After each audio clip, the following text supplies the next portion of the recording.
This is part 2 of Chapter 0 review. We are going to talk about adding and subtracting rational numbers. And again, a rational number is a fraction. To add or subtract, you have to have a common denominator. A common denominator, for example, 9a of 2 and 3 is 6. So I am going to rename my denominators. Now to do that, you have to look at your old denominator. What did we have to multiply 2 by to get 6? We had to multiply it by 3. So we have to multiply the numerator by 3. 3 times 1 is 3. In the other fraction, we had to multiply 3 times 2. So we're going to multiply the numerator by 2 also. 2 times 2 is 4. And the answer is 7 over 6. Now, notice the direction says write in simplest form. Right now, this is in an improper fraction. For algebra, it is okay to leave it in improper fraction, but the rule is if the original problem is in mixed number form, then you would leave it in mixed number form. The original problem are just regular fractions. So if you're not sure, you can just put it in mixed number form. But usually in algebra, we can leave it as an improper fraction, unless they specifically say turn into mixed number, or if you're having to graph. Example B, a common denominator of 8 and 3 is 24.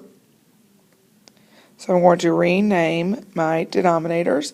I had to multiply 8 times 3 to get 24, so I'm going to multiply 3 times 3, and I get 9. What did I have to multiply 3 times to get 24? 8.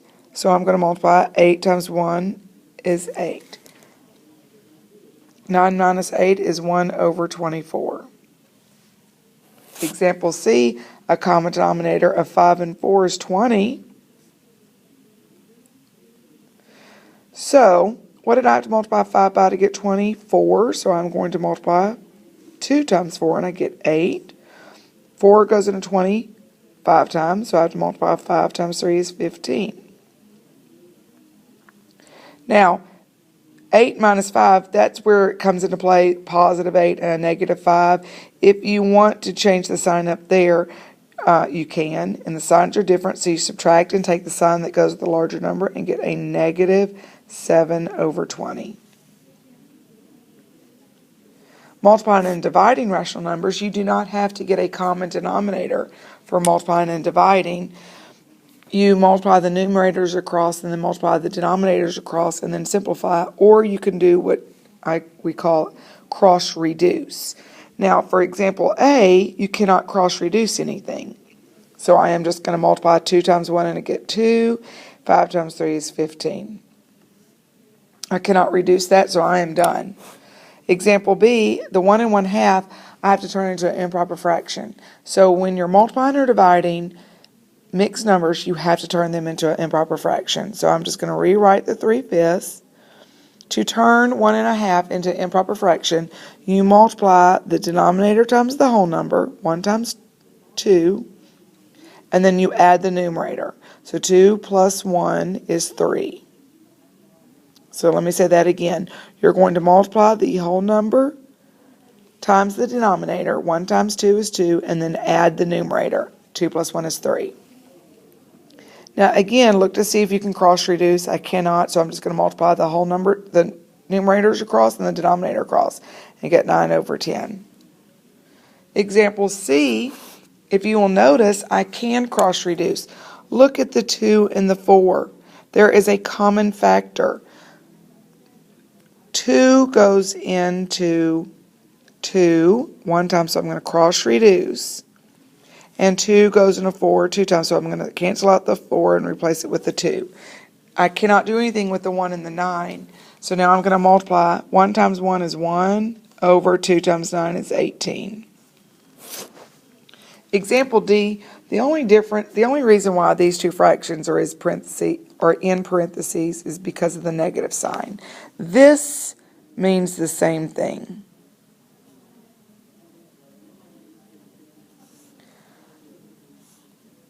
Sometimes you'll just see it in parentheses. Parentheses mean to multiply. I cannot cross reduce anything, so I'm going to multiply my numerators across and get negative 9 over 32. Always look to see if you can reduce your fraction, and I cannot reduce my fraction, so I am done. Example 11 says find the quotient. Quotient means to divide.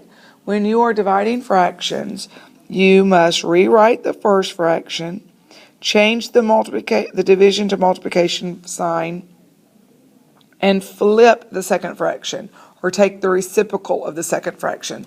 The reciprocal means you flip it. So I'm going to take the reciprocal 2/3 and get 3/2.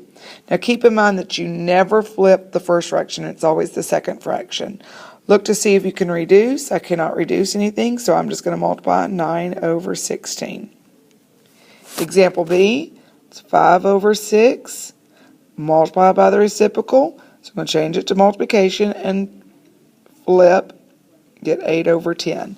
Now, always look to see if you can cross-reduce. I can cross-reduce. 5 is a common factor that goes into 5 and 10. 5 goes into 5 one time, and 5 goes into 10 two times, so I put a line through the 10 and replace it with the 2. Now, what's a common factor that goes into 6 and 8? 2 goes into 6 3 times, and 2 goes into 8 4 times. So now I multiply my new numbers. 1 times 4 is 4, and 3 times 2 is 6. Always look to see if you can reduce the fraction after you've multiplied, and I can reduce this by 2. So when I say reduce, I'm going to divide both top and bottom by 2. 4 divided by 2 is 2, and 6 divided by 2 is 3. So that is my final answer. Example C, I have to turn the mixed number into an improper fraction, so I'm just going to rewrite the 3/4 divided by 2 times 2 is 4 plus 1 is 5. That's 5/2. Now, don't forget, when you're dividing, you have to multiply by the reciprocal. So you have to change it to multiplication and take the reciprocal, meaning flip. Now, could you have multiplied, turned it into a mixed number, improper fraction, and flipped at the same time and done it in one step? Yes, you could have done that. Now, the only thing I can cross-reduce is the 4 and the 2. 2 goes into 2 one time, and 2 goes into 4 two times. So my final answer is 3/10. And try to box your answers when you're done. Example D, that's -1/5. That parentheses is there just because it's a negative number. You can leave it, or I'm going to take the parentheses off, change it to multiplication, and flip it. Now, when you flip a fraction that is a negative, the negative stays on top. So the negative does not go with the 3, it goes with the whole fraction. So I'm going to leave it up top. Cross-reduce. 5 goes into 5 one time, 5 goes into, that's a -10, so I'm going to replace the negative so I don't forget it. Now, -1 times a -2 is a +2/3.